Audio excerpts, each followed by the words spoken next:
Olá, todo mundo! Bem-vindos, bem-vinda para a nossa aula de Zohar da porção de Vaerá. E essa porção da semana chamada Vaerá é diferente da porção da semana que a gente leu alguns 2 meses atrás, que é Vaiera, que tem um I a mais. Uma pessoa me perguntou isso um tempo atrás, tem alguns nomes que são bem parecidos, ok? Mas com o tempo a gente vai pegando o jeito. E a gente está na segunda porção da semana desse segundo livro do Pentateuco, e está tudo nesse processo da saída do Egito, da nossa escravidão, do nosso ego, o que eu mencionei um pouquinho na aula da semana passada, e também eu fiz uma referência às aulas do ano passado também. Eu quero deixar aqui uma coisa bem clara. Antes de deixar uma coisa bem clara, eu também decidi que eu vou dar para você mais um presente, ok? Então eu deixei na área de membros para você também as aulas de Zohar em vídeo de 2016. Tadã! Então, antes que você fique nervoso, falar, tipo, de um lado, nossa, que legal, que bacana, mas de outro lado, tipo, cara, quando que eu vou ter tempo de estudar tudo isso? Eu vou falar uma coisa sobre isso daqui a pouquinho. Só para deixar uma coisa clara, antes que eu receba todas as mensagens histéricas, mas, Daniel, onde está todas as aulas de 2016? Eu comecei a gravar aulas em vídeo de Zohar somente no finalzinho de 2016. Na verdade, para ser mais preciso, foi na segunda porção do mês de Virgem, chamada Kitetse. Esse é o primeiro videoaula de Zohar que eu fiz, que foi em 2016, foi na segunda semana do mês de Virgem. Mas desde então você tem depois, até o final do mês de Virgem, Libra, Escorpião, Sagitário, e aí foi o final do ano, e depois começa 2017. E para quem está um pouco preocupado com o Daniel, mas se eu não tiver tempo para escutar também as aulas do ano passado e de 2 anos atrás, e talvez você vai agora encontrar umas aulas do baú de 1 milhão de anos atrás, e agora? Eu vou ficar nervoso e estressado com isso. Então não se preocupe, ok? Se você não consegue escutar mais do que uma aula por semana, assim, uma aula por semana está excelente, eu acho que assim já está muito bom. Cada um tem o seu ritmo e tal, mas se você está inscrito aqui, imagino que para você esse ritmo é um ritmo que uma vez por semana é uma coisa bem gostosa e agradável. Eu faço algumas referências para aulas passadas, anteriores, porque algumas pessoas gostariam de enriquecer o conhecimento e ficam pensando mais, tem mais tempo e vontade e desejo para estudar mais. Eu sempre acho que é bom a gente reescutar aulas, elas ajudam a gente bastante. Eu sempre reescuto um monte de material que eu tenho em vários cursos, várias pessoas de vários tipos, de vários tópicos.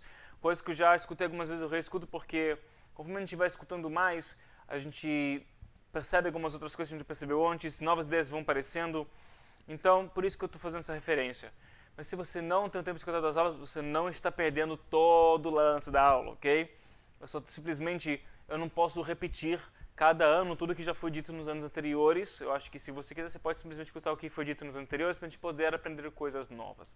Faz sentido? Legal. Então, essa porção da semana, chamada Vaera, tem toda a preparação para a saída do Egito. E aqui a gente lê sobre as primeiras 7 pragas, de 10 no total, que elas acontecem no Egito. E na porção da semana que vem, que é chamada Bo, que é engraçado esse nome, tipo Bo é o nome, acontecem as últimas 3 pragas e logo na 10ª praga, imediatamente depois da 10ª praga, os israelitas são liberados da escravidão, que é tudo uma analogia para nós podermos liberar da nossa escravidão, dos nossos egos, das nossas preocupações, tudo que representa o nosso oponente interno. E eu quero hoje falar uma coisa muito importante, que hoje é uma preparação para a saída do Egito. Isto é, a saída do Egito, na porção da semana que vem, ela representa a conexão com as 3 sefirot de cima. Com as 3 sefirot que elas são Keter Humabinah, elas representam o armazém da luz.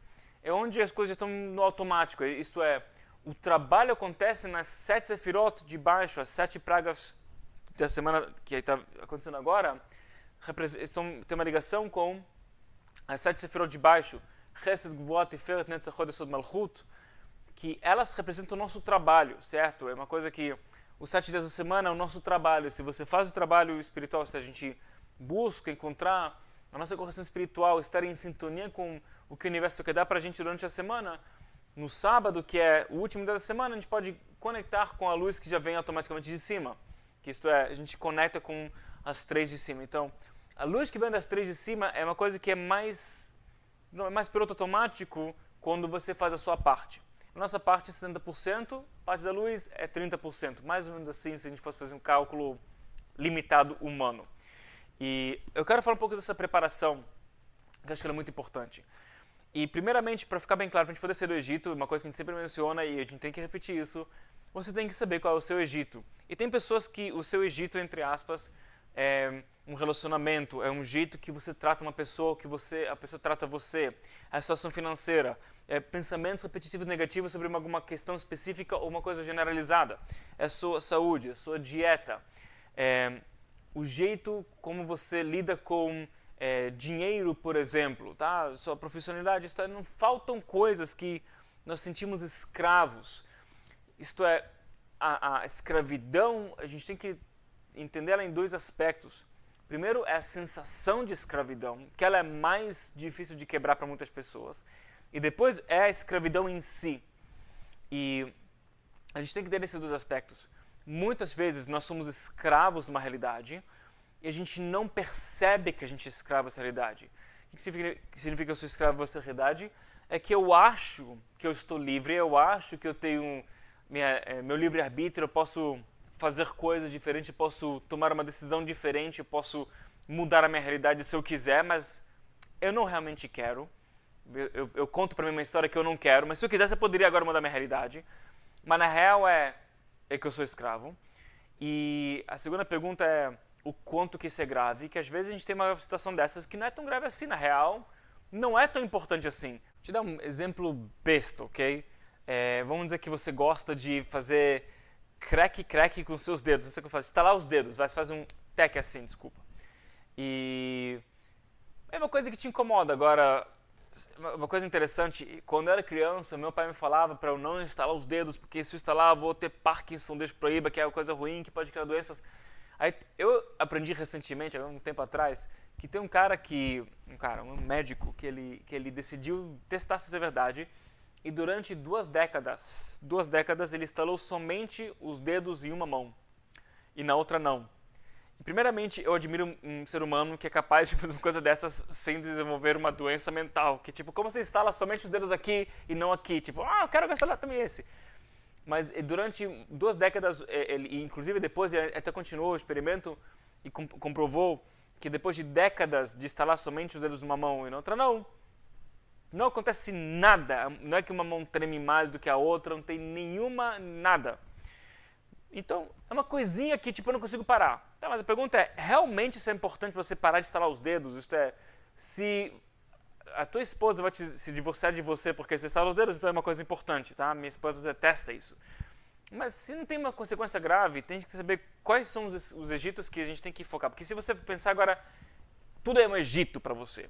Mas vamos pensar nos egitos onde você realmente está numa escravidão que você não consegue quebrar o padrão, a rotina, um ciclo vicioso, mas você mente para você mesmo, a gente conta uma história para nós mesmos, que se eu quiser eu posso mudar, mas eu não quero agora porque está tudo bem. Mas na real me faz mal e eu estou preso. E a segunda coisa são onde nós nos sentimos escravos, e aí também tem 2 opções. Muitas vezes eu me sinto escravo e de fato eu sou um escravo, para uma certa realidade, uma coisa que não funciona. Mas às vezes também eu me sinto um escravo a algo, mas na real não tem nada me prendendo. Isto é, muitas vezes temos um condicionamento mental que a gente nunca testou. Qual a diferença entre outros? Em ambos casos da escravidão, que a gente fala de uma escravidão espiritual, claramente tem uma coisa mais mental, uma coisa mais abstrata, não é uma coisa física. Tem pessoas que têm uma escravidão física também, que eles estão presos numa realidade financeira muito ruim e estão sem dinheiro para pagar conta e tal, e a sensação física é muito forte. Mas no final das contas, a escravidão que estamos falando, ela começa tudo no mental. Agora, tem escravidões mentais que a gente tentou quebrar e não conseguiu e sentimos escravos. Mas tem outras que eu me sinto escravo e eu nunca tentei quebrar. Porque eu tenho medo de falhar, porque eu tenho medo das consequências, tenho medo de me machucar. Faz sentido? Então vamos recapitular antes de eu continuar.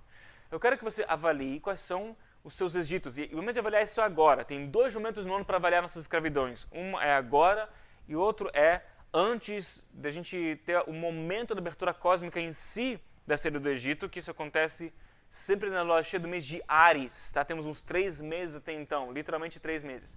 Então, até a gente chegar lá, tem sempre um momento que acontece no nível mais espiritual, esotérico, e depois no nível um pouco mais malhútico, essa palavra existe, mais de manifestação. Então, nesses 2 momentos a gente tem que focar na escravidão. O resto da vida a gente tem que não focar na escravidão e sim focar em como posso ser uma pessoa mais livre e emanar minha luz. Eu não posso ficar pensando na minha escravidão. Mas agora é o momento certo de a gente parar para pensar. E estamos ainda no início do ano. Essa porção da semana ela sempre acontece ainda no início do ano. Então a gente ainda pode pensar em coisas que eu quero fazer diferente, melhorar, mudar. Ainda tem chance para isso. Não é que agora, sabe, dia 1 de janeiro já foi e agora você não pode mais pensar em novas resoluções para o ano que vem. Sempre a gente pode pensar. Então, primeiro qual é a escravidão que você está, tipo, com uma sinceridade, eu vou falar assim, seja brutalmente sincero consigo mesmo, consigo mesma. Onde você é escravo, mas você não admite. Sabe, e onde, isto é, onde você é escravo, você não admite, e a segunda pergunta é, o quanto que isso é realmente impactante para você. Foque nas escravidões que você é escravo e você não admite, e que se você não fizer uma mudança hoje, amanhã, dramática, vai criar uma consequência muito pesada, vai ser um preço muito alto para pagar daqui a alguns anos, daqui a 1, 2, 3, 10 anos. Você pensa daqui a 10 anos, se você não mudar a situação, como vai ser da sua vida? Se o preço é muito alto, essa é uma escravidão que a gente quer quebrar, ok?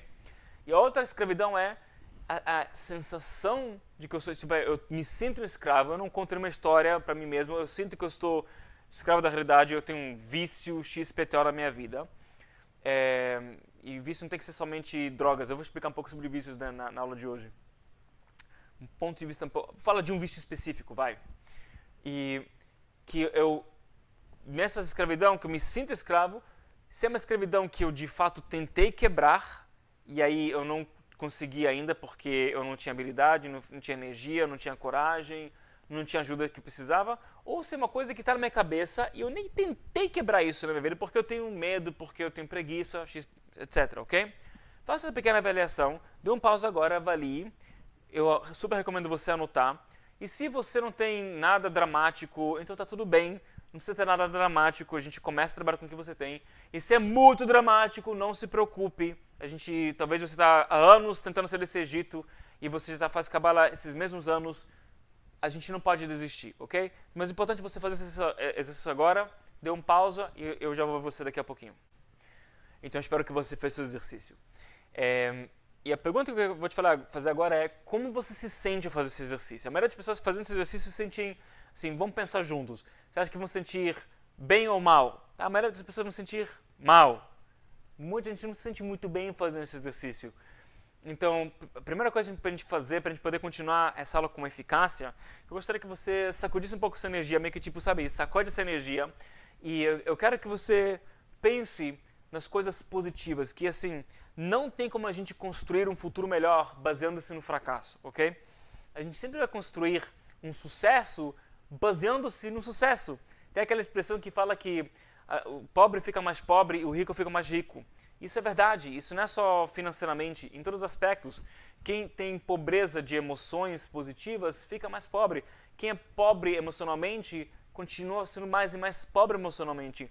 Quem é pobre de recursos, isso daqui não consegue gerar recursos, que não tem uma atitude de encontrar recursos, vai se limitando mais e mais, fica mais e mais pobre de recursos. E quem é rico, com a sua engenhosidade, com a sua eficácia, com as suas emoções, que tem riqueza de energia, que tem riqueza de atitude, acaba tendo o quê? Mais e mais atitude.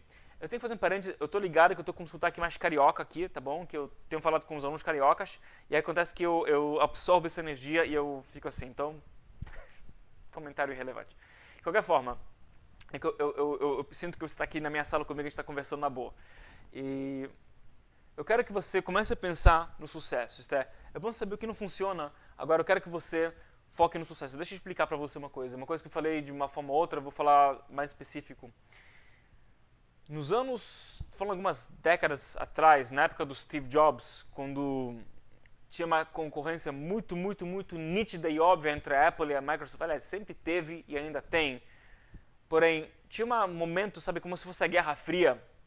Tinha uns momentos que eram bem mais intensos, assim, as coisas que o Steve Jobs falava, era assim, bem tipo para cutucar. E naquela época, isso é uma coisa que eu não estou inventando, cerca de 70% dos executivos da Microsoft eles estavam pensando, a maioria do tempo, o que a Apple está fazendo agora? Então, de novo, pensa na Microsoft, 70% dos executivos, isso é uma pesquisa lá que foi feita pela própria Microsoft, eles estavam pensando sobre o que a Apple vai fazer amanhã de manhã. Qual é o próximo passo da Apple? O que eles estão desenvolvendo? O que eles estão fazendo para assegurar que eles estão, de fato, alinhados com a maior concorrência que eles têm e para derrubar a concorrência? Agora, o que você acha que a Apple estava fazendo? A Apple está fazendo a mesma exata coisa. A Apple estava pensando 100% do seu tempo o que a Apple vai fazer amanhã de manhã, não que a Microsoft. Eles estão falando o que a gente vai fazer amanhã de manhã. Para ser mais específico, a Apple estava pensando como a gente pode usar nossa tecnologia para ampliar a educação e ajudar professores. Não está pensando, não estava nem aí com a Microsoft. Tipo, Microsoft, amanhã vai surgir uma outra pessoa e vai cair, não interessa. E, aliás, a Microsoft sempre foi muito mais rica, por muito tempo, do que a Apple. Bill Gates teve muito mais dinheiro, mas muito mais do que Steve Jobs conseguia ter. Tipo, coitado do Steve Jobs, ele só tinha 6 bilhões de dólares, né? Coitadinho do Steve Jobs. Mas o que eu quero dizer é que você pode ver que na Microsoft havia mais riqueza, mais recursos, mais tudo do que a Apple. Eles estão preocupados com a Apple. E a Apple está preocupada com quem? Com o futuro. Com que a gente... Cara, a gente tem habilidade, temos as pessoas mais inteligentes do mundo aqui. Temos a tecnologia está desenvolvendo constantemente. Como a gente vai usar isso para ampliar a educação e ajudar professores? Como um exemplo, eu não quero dizer que a Apple é um lugar melhor do mundo, que eles fazem coisas erradas e que Steve Jobs é um santo. O que eu quero dizer é que se você focar no seu oponente, seja uma coisa externa ou interna, você está ferrado. Você vai estar sempre num momento, numa consciência de pobreza, mesmo se você é muito mais rico do que o seu oponente, entre aspas. E quando você foca no seu futuro, no como você vai usar tudo que você tem para ajudar coisas mais nobres, e não tem que ser tão nobre assim como, tipo, vamos agora melhorar todo o futuro da educação brasileira. E, inclusive, por que não? Por que não pensar assim? Mas se você não tem essa capacidade, você não tem por onde fazer, pense na sua habilidade, na sua capacidade, onde você sim pode pensar num futuro melhor, agregar, pensar em tudo que você tem de maravilhoso em você e construir em cima do sucesso e não do fracasso. Faz sentido? Então, para a gente poder continuar, eu quero que você faça mais um pausa. Eu quero que você pense nos seus 3 maiores sucessos na sua vida. E não tem que ser um sucesso tipo de medalha de ouro. O que para você é um sucesso? Não me interessa o que a humanidade pensa que é um sucesso. Se para você o sucesso vou te falar assim, para mim, um dos meus maiores momentos de sucesso é que eu consegui fazer pela primeira vez o meu filho rir, tá? É muito engraçado o que eu estou te falando agora, mas eu não considerei isso dos meus 3 maiores, mas para mim foi um grande sucesso, tá bom? Porque, sabe, como pai, para muitos pais é difícil desenvolver o relacionamento com a criança, ou mais difícil do que as mães. A criatura está lá dentro dela por 9 meses na barriga, ela sente, tipo, quando o nosso filho nasceu, a minha esposa, ela viu ele fazendo alguns movimentos, falou, cara, eu senti você fazendo minha barriga. E sabe, tem aquela conexão, tipo, eu sei o que você está fazendo, cara, você fez dentro de mim. E eu tipo, tô pensando, eu não tive isso. Sério, e para homens pode ser um pouco mais difícil desenvolver esse relacionamento. E a primeira vez que eu consegui fazer meu filho rir, que não é tão difícil assim, mas eu tive essa conexão com ele, que eu nunca tive antes, falou, cara, eu consegui quebrar algo dentro de mim, eu consegui criar um sucesso. E esses pequenos sucessos fazem a diferença, porque o meu nível de produtividade, de energia, de riqueza de energia aumentou muito mais por uma coisa que supostamente é boba ou irrelevante. Então pegue os 3 momentos de sucesso para você, que pode ser que aconteceu ontem, ou que aconteceu um ano atrás, mas para você é relevante e é vibrante, tá? Se uma coisa que é muito do passado, mas você está desconectado, então tente outra coisa que para você é conectado contigo, que vibra contigo, que é relevante, que você pode sentir isso agora, ok? Então faça um pausa aqui e pense em 3 momentos de seu sucesso e conecte com essa energia do sucesso, ok? Então pausa, eu vou te esperar. Eu espero que você escreveu isso, senão vale a pena você pelo menos dar um pausa e pensar agora, rapidão, assim.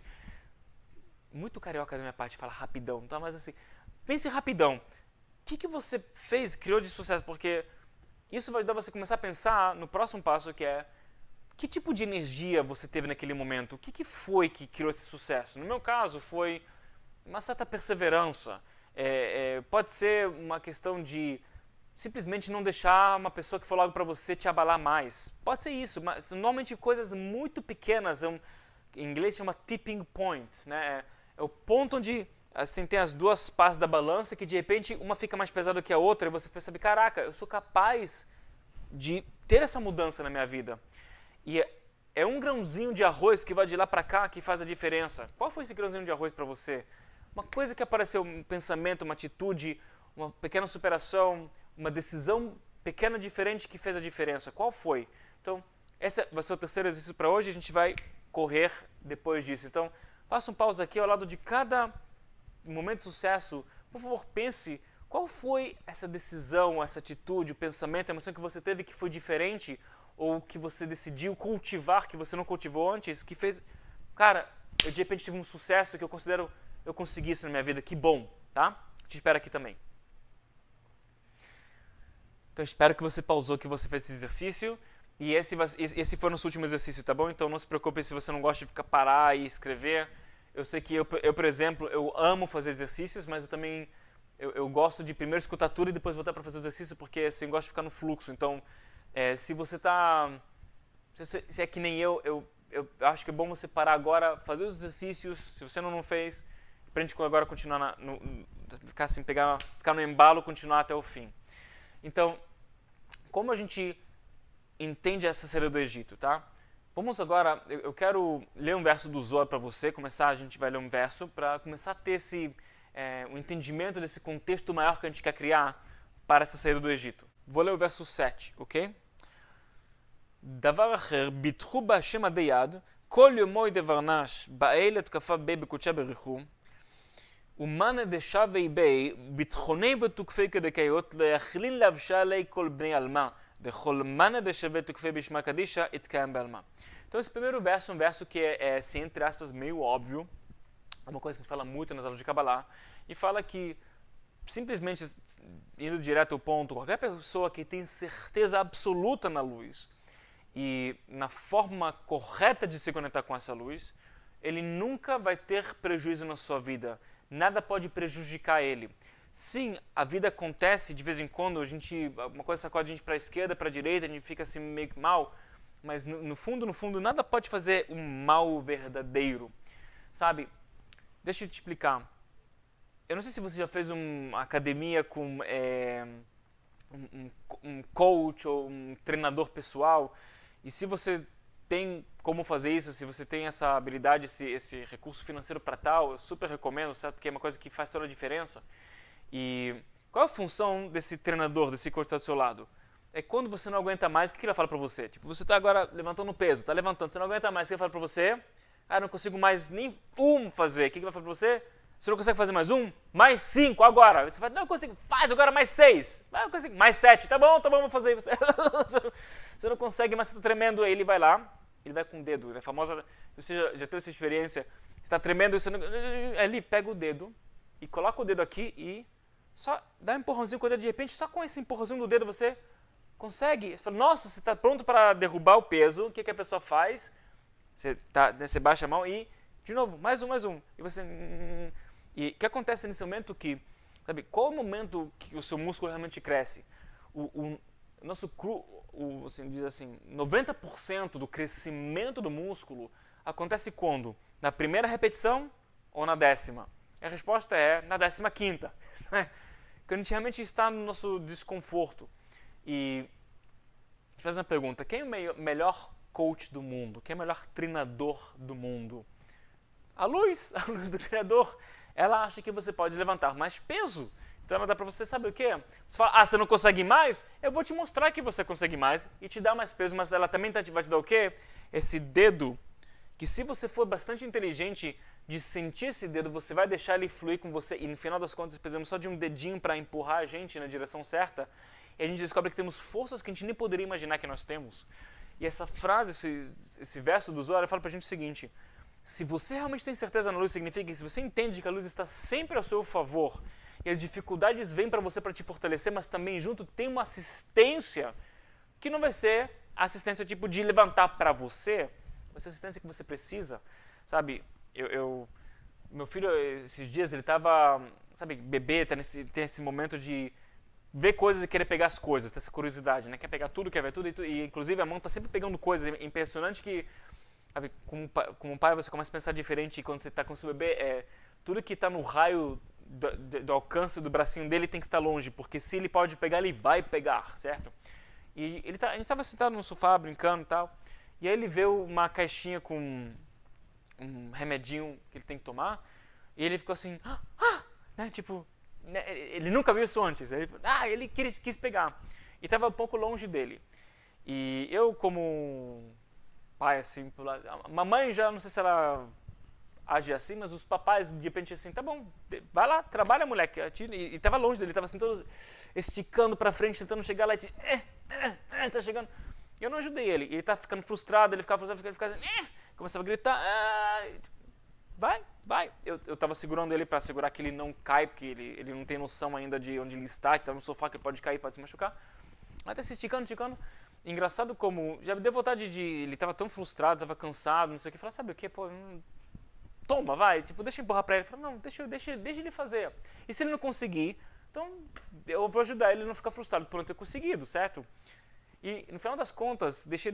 E o que eu achei mais engraçado é que a forma como ele conseguiu pegar o remédio foi de uma forma diferente do que eu faria. Eu não sei, tipo, ele pegou de um outro ângulo da coisa. E ele teve o jeito dele de fazer, que foi muito mais importante para ele fazer do jeito dele do que eu achar qual é o jeito certo de fazer. É uma coisa tão besta. Eu não sei quanto que isso fez uma ligação neural dentro dele que vai mudar ele pro resto da vida e ele vai encontrar a cura do câncer por causa disso. Mas essas experiências, uma só não muda a vida, mas algumas, com sequência, com frequência, sim tem o poder de mudar a sua vida completamente. E isso que a luz quer fazer com a gente. Agora, nós temos uma tendência, que a gente escuta o nosso oponente de vez em quando, de duvidar da questão e sentir, pô, pai, por que você não me ajuda, cara? Você tem mais habilidade. Quando eu era bebê, criança, tudo bem, mas agora eu sou mais inteligente. Tipo, cara, tu tem uma mão mais longa do que a minha, você é mais forte, você é mais... Traz pra mim, né? Qual é a tua? A gente começa a pensar dessa forma, mais ou menos, né? Não sempre, não todo mundo, estou generalizando assim, mas é uma coisa que a gente precisa entender.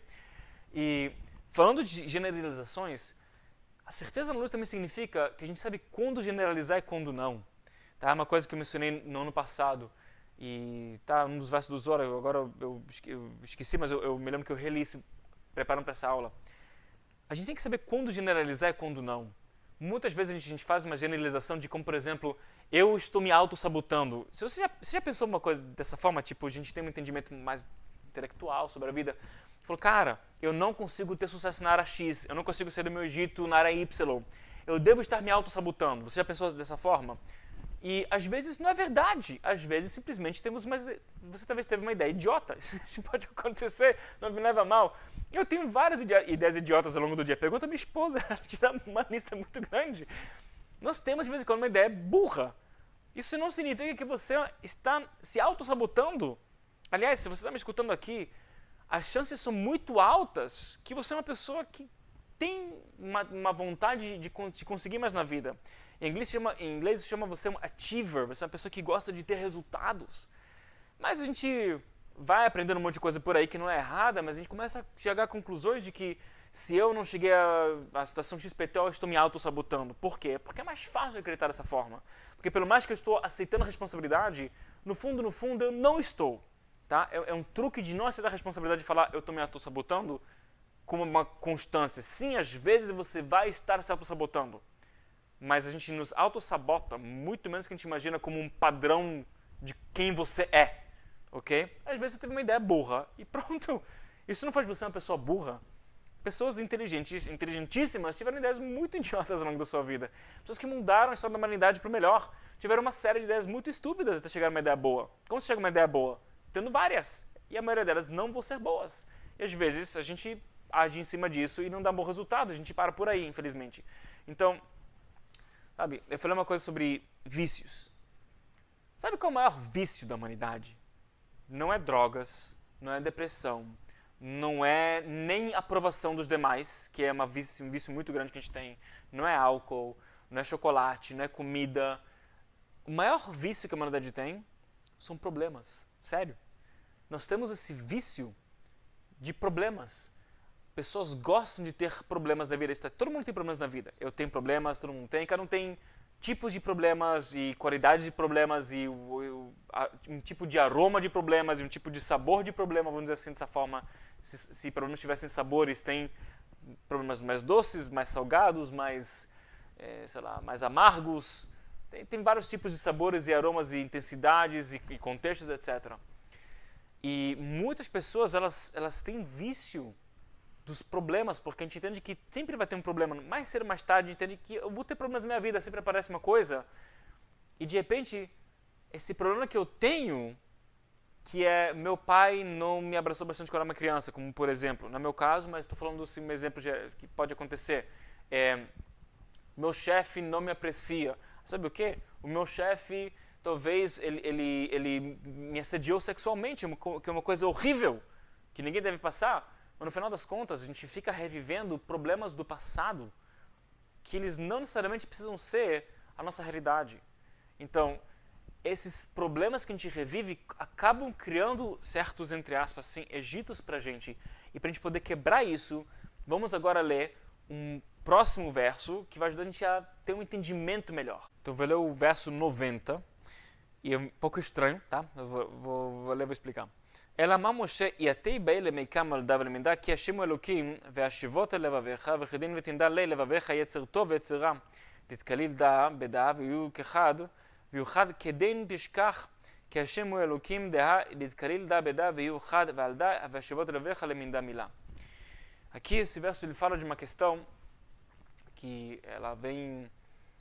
Eu vou, de novo, aqui simplificar a ideia, tem muita coisa por trás, estou pegando um pequeno verso num contexto um pouco maior, de um capítulo maior, mas fala o seguinte, no final das contas, o que fala é, todo ser humano tem que aprender a como usar os ambos lados do seu coração, que são os ambos lados do coração, a inclinação positiva e a inclinação negativa também, ambos para completar o coração e fazer a sua correção espiritual e revelar a luz no mundo. De novo, o Zohar fala que a gente tem que aprender a usar o nosso lado positivo e negativo para fazer o nosso trabalho espiritual, que significa o quê? Fazer o nosso tricô, nossa correção espiritual, revelar nossa luz e ir em frente na vida. E isso é uma coisa um pouco confusa que eu acabei de falar, pouco tempo atrás, que a gente deve não focar no nosso oponente, que a gente deve não focar na competição e sim no meu futuro, saber para onde eu tenho que ir. Eu tenho que estar consciente do que está acontecendo ao meu redor, como o oponente pensa e tal, mas sim, isso não pode ser 70% do meu tempo, tem que ser pouquíssimo por cento do meu tempo nos momentos certos e o resto do tempo tem que focar em frente e revelar a luz, sabe? E ter essa certeza de que a luz está do meu lado. E como então você usa esse lado do oponente? Por que tiveram que aparecer 10 pragas para sacudir os egípcios e para que os israelitas possam sair do seu Egito? Sabe? Eu vou contar para você uma história real de um americano, que isso aconteceu na década, se não me engano, foi no final dos anos 60. Ele planejou anos e anos, ele teve uma ideia que ele decidiu ter. Era uma pessoa muito simples, bem pobre. Ele trabalhava como na cozinha de um restaurante, com uma pessoa que sabe que lava a louça, que tira o lixo, coisa do gênero, sabe? Muito assim, isto é, pobre, aparentemente não teve uma boa educação, não teve boas notas na escola, isso que ele faz para trabalhar, se sentia-se muito insignificante na vida, e ele teve uma ideia para poder se sentir mais significante. E ele planejou isso por uns 5 anos, e a meta dele estava muito clara, e teve um planejamento muito meticuloso, ele estudou bastante tudo que tem que acontecer para ele poder manifestar aquilo, porque ele sabia que ele vai ter um momento para fazer esse negócio funcionar. E estava chegando o momento, ele ia conhecer o presidente dos Estados Unidos da América em pessoa. Tinha uma parada, sabe, naquela época que os Estados Unidos faziam aqueles parades que passava o presidente e tal, e para meio que ter uma interação com o povo, uma coisa mais americana de ser. E ele estava muito empolgado porque o presidente estava chegando e ele ia compartilhar com o presidente aquela ideia que ele teve. E, sabe, o coração dele começou a bater e estava assim mais forte, e o presidente estava chegando e tal. Ele fala, ele finalmente ele vai conseguir bater a meta dele, 5 anos de planejamento, e ele colocou a mão no peito e sentiu a peça de metal do revólver que ele ia usar para matar o presidente. História real. E ao quase ele estava pronto assim para tirar o revólver, ele só estava esperando o presidente chegar mais próximo, porque ele realmente queria assegurar que ele vai matar ele, que seria uma distância zero, em inglês se fala point blank. E ele percebeu que inclusive o pessoal lá da segurança do presidente estava um pouco destruído com muita coisa acontecendo, e falou, cara, minha chance, vou conseguir, eu vou matar o presidente. E naquele minuto, alguém esbarra nele assim, e ele fica assim todo descontraído, o que aconteceu? Né? E estava nervoso, e viu que uma senhora de idade que esbarrou nele, ele ficou chateado porque ela quebrou ele do estado que ele estava num estado hipnótico de que ele ia fazer, e ela quebrou o padrão dele completamente. E tá bom, ele entendeu o que aconteceu, entendeu que não tem nenhum perigo, né, uma segurança do presidente que vai pegar ele, ele virou de novo e estava pronto para matar, um presidente estava bastante próximo a ele, e de novo chegou aquela senhora, e agora ela pegou ele na mão, e ele virou de novo, e olhou para ele com o olhar mais doce do mundo, uma senhora de idade, aparentemente uma avó, e falou, olhou com ele todo o amor do mundo e falou, desculpa, você está bem, eu não quis te machucar. E ele olhou para ela, de novo ela quebrou o padrão ali, agora mais intensamente, porque agora ela interagiu com ele, com energia, um amor materno, até mais do que materno, um amor avoterno, não sei se existe, mas amor de avó que é mais intenso. E derreteu ele completamente, e de novo ele quebrou completamente o estado de uma coisa que ele planejou por 5 anos, a vida dele não tinha nenhum significado, e agora ele vai ser uma pessoa famosa. E você acha uma coisa estúpida, mas assim, ele não tinha nada contra o presidente, tá? Ele realmente não tinha nada contra o presidente, ele achava ele que um cara bem interessante, mas ele simplesmente quis um significado e achou que assim vai ter um significado na vida. E ela quebrou de novo esse padrão, ele estava lá de novo naquilo, e ele falou, tô bem, e ela de novo continuou, você tem certeza? Você é uma pessoa tão generosa. E com essa terceira quebra de padrão, ele não teve mais escolha, ele falou, cara, eu não vou conseguir matar o presidente, essa pessoa tão doce, amorosa, vai ver isso, não dá pra mim, e ele desistiu, fechou o bolso e foi embora. História real. O nome desse indivíduo chama Arthur Bremer, ok? Arthur Bremer. E você pode falar, cara, que história incrível, que milagre aconteceu, que assim, ele quase matou o presidente dos Estados Unidos da América, e por uma ocasião de uma senhora de idade que transmitiu amor para ele, você pode chegar, nossa, tantas conclusões bonitas. Mas o que aconteceu é que 2 anos depois, ele de fato foi lá e matou uma outra pessoa, que foi um candidato à presidência, chamado Wallace, eu esqueci agora o sobrenome dele é Wallace, ele estava se candidatando a ser presidente dos Estados Unidos, ele foi lá e conseguiu matar esse cara, e você fala, tá, então, desculpa, ele não matou, ele atirou e deixou o candidato paralisado da cintura para baixo, e foi encarcerado e até hoje está na prisão, inclusive até escreveu um livro falando sobre tudo o que aconteceu e tal. E você fala, tá, então no final das contas, essa quebra de padrão ajuda, não ajuda? É uma coisa que é temporária ou é uma coisa que é fixa? E a resposta é, depende.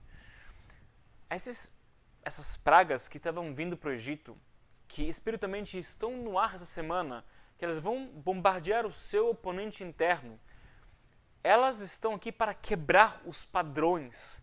A gente não consegue gerar uma mudança real se a gente não tem uma quebra de padrão. Se você quer mudar a sua realidade, mas você está no mesmo estado de energia, de pensamento, de emoções, é muito difícil de mudar isso.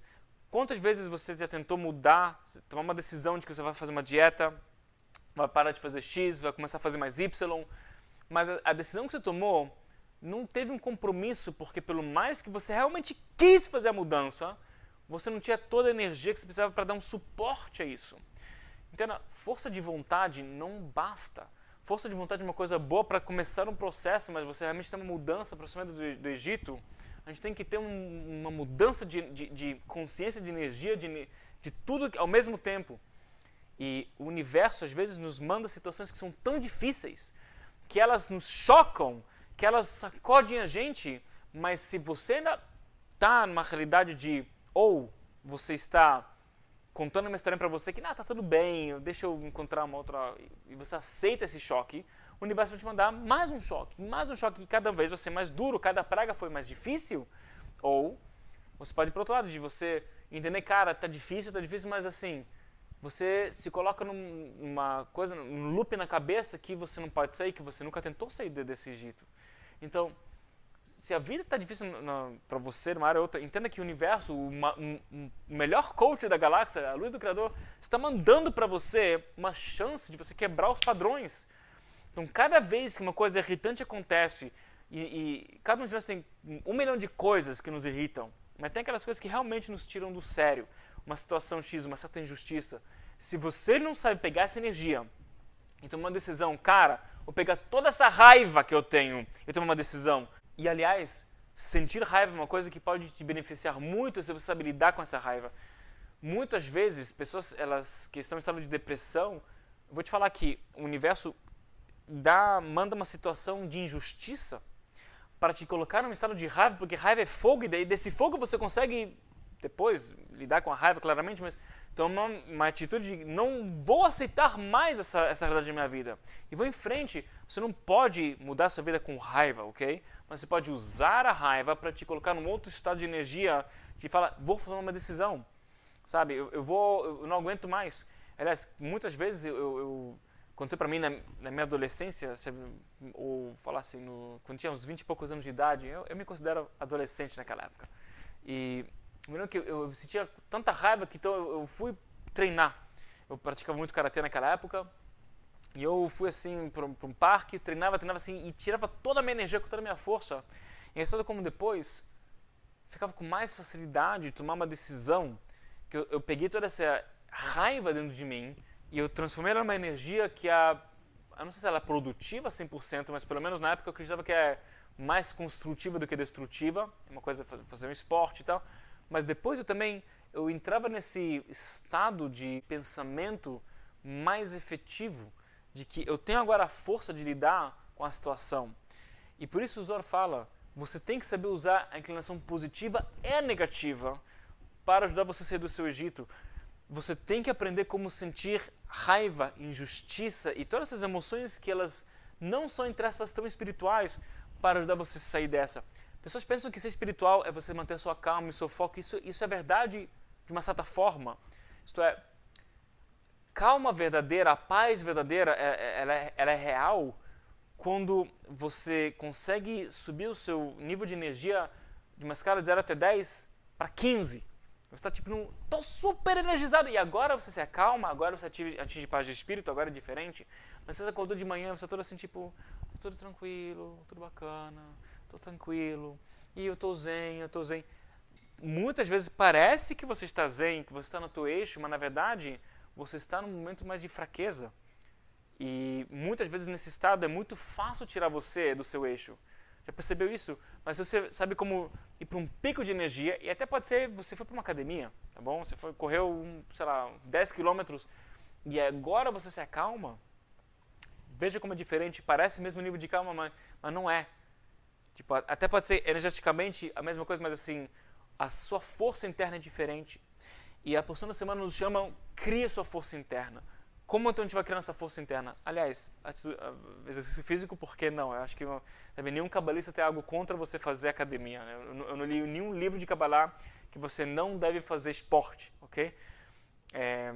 Inclusive até vários cabalistas eles retificavam essa ideia de que você precisa movimentar o teu corpo. Tem que entender que na época dos cabalistas você não tinha carro, não tinha internet, então para fazer compras você não tinha nem o que é compra, você tinha que caçar algo, né? Tipo, as pessoas eram ativas fisicamente, andavam muito de lá para cá, então a atividade física sempre tinha, e não tinha comida processada por aí no mundo que você engorda tão rápido assim. Mas sim, se fala em um livro ou outro, você vai encontrar, é importante você fazer atividade física. Agora, mais do que isso, você entrar num pico de energia, você tem que querer, todo dia, realmente lembrar do seu sucesso. Esse sucesso que você teve, ele é seu, ele realmente pertence a você, se você entende o quanto que a luz flui para você hoje também. Isto é, se a luz flui para você e você teve um sucesso 1 ano atrás, mas você não lembra disso hoje, a luz parou de fluir.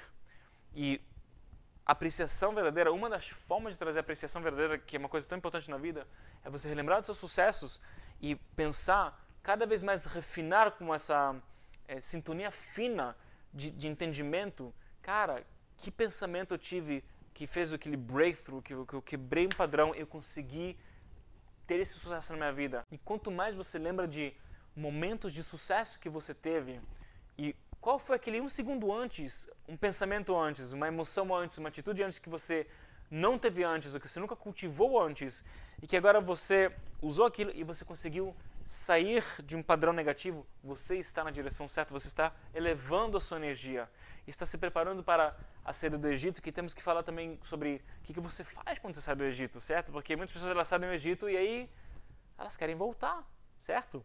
Isso é uma coisa que eu falo para você, se você conhece minha trajetória, eu participei, eu era uma das pessoas, um dos professores lá num lugar chamado Kabbalah Center, que com o tempo eu descobri que tem uma série de corrupções terríveis naquele lugar. E com muita raiva e com muita indignação que eu consegui sair de lá, que eu, na verdade, depois eu comecei a entender que por mais de 2 anos que comecei a entender que tem coisas erradas, que me falaram de um monte de coisas erradas que aconteciam, mas eu estava justificando, não, mas tá tudo bem, mas não é assim, mas vai mudar, vai melhorar, não sei o quê. Mas na verdade, eu não estou falando que esse lugar é um lugar que tem que ser destruído pela ISIS, tá? Deus proíbe, eu não estou falando isso. Estou falando que, para mim, para quem eu sou e para quem eu era e para quem, se Deus quiser, eu quero ser, esse tipo de realidade não pertence. Talvez é bom para outras pessoas, para mim não é. Então não é questão de certo e errado, é questão de que é certo e errado para mim. E certo e errado para que tipo de pessoa eu quero ser, que tipo de exemplo eu quero ser para os demais. E eu não concordo com estupro, eu não concordo com assédio sexual, eu não concordo com desvio de dinheiro, eu não concordo com assédio moral, é um monte de coisas, inclusive parte delas eu sofri também. Mas só quando eu tive esse momento de raiva, inclusive minha esposa me ajudou muito, que ela falou pra mim, foi assim, quando a gente começou a descobrir uma série de coisas num período de tempo muito, muito curto, tipo assim, foi uma coisa depois da outra que foi confirmada que é verdade, não é só confirmada por pessoas lá no escalão mais alto, que eu escutei em pessoa, que foi dito sabe, não foi tipo uma coisa que eu ouvi de alguém que foi de alguém, sabe? E então depois disso tudo, minha esposa falou o seguinte: Daniel, eu vou deixar bem simples para você. Amanhã de manhã, ou você sai de lá, ou você sai de casa. E ela falou claramente brincando, né? Mas ela falou com uma certa intensidade que de repente me chocou. Ela falou, eu casei com um cara que não aceita esse tipo de coisas. Então, se você aceita esse tipo de coisas, eu casei com um cara errado. E foi excelente. Assim, me sacudiu. Fiquei com raiva de tudo. Isso me ajudou a tomar uma atitude, a elevar-me e comecei a pensar, cara, quais são os momentos de sucesso na minha vida? E, inclusive, você conhece a minha trajetória depois, aconteceu uma série de coisas na minha vida que eu tive que saber usar essa energia para mim e lembrar dos momentos de sucesso e qual foi o padrão que aconteceu antes, que me ajudou a desenvolver uma metodologia bem mais avançada e mais adaptada à realidade de ensinar Kabbalah. E como isso agora me serve muito mais hoje em dia, serve muito mais pessoas, ok? Então, por isso eu falo, é muito importante a gente conseguir ter esse estado de energia. Agora, depois que você sai do Egito, de repente eu não tive saudades de voltar, pô, mas aquela lugar tão bacana, a comunidade, as pessoas, os amigos. Claro que eu tive esses momentos de saudade, de não sei o quê. Você tem que saber se eu tenho essas saudades do que é o passado, significa que algo está errado comigo, e esse é o que está errado comigo, eu vou falar mais como você conserta na semana que vem, deixa você curioso até então. Mas então, pense sobre isso, e realmente temos bastante o que pensar sobre essa realidade, sobre o que você quer da sua vida, porque você pode ter um pequeno, até um grande milagre, se Deus quiser, essa semana que vem, que talvez você não vai sentir essas próximas 2 semanas, mas você vai plantar uma semente tão poderosa que a partir de então a sua vida realmente pode ser muito melhor em formas que você não imaginava. Talvez você não planejou isso para o seu 2018, mas se Deus quiser no final de 2018 a gente vai conseguir ter uma vida bem melhor do que a gente pensou, ok? Então, muito obrigado, inclusive, muito obrigado aos novos integrantes. Cada dia tem mais pessoas novas que estão participando com a gente nessas aulas de Zohar de 2018. Obrigado para todo mundo que está aqui participando. Bem-vindos os novos integrantes. E eu vejo você na semana que vem com mais aulas de entendimento sobre o que você faz depois da saída do Egito.